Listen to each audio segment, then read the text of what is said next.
ওই দা, ও কি করছো? বেশি শাক করছিস? বেতো শাক হ্যাঁ কিনে নিয়ে এসছো নাকি? হ্যাঁ, আমার বাড়ির। জামার বাড়ি?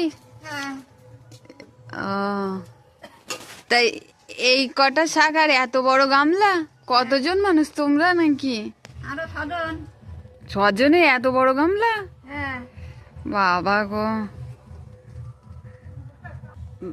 বাচ্চা হ্যাঁ, এ মনে হচ্ছে মাঠের একদম পুরো ফ্রেশ ফ্রেশ বেতো শাক। হ্যাঁ। বাহ। তা কাটো নাকি? এই তো কাটবো, গোটাই নিচ্ছি, কেটে নেবো। চপ। আবার ধনের পাতাও আছে? হ্যাঁ, ধনের পাতা চপ হবে। এই যারা দেখছে তাদের দেবা? হ্যাঁ, সবার দেবো। সবার দেবো তো? হ্যাঁ। ঠিক আছে।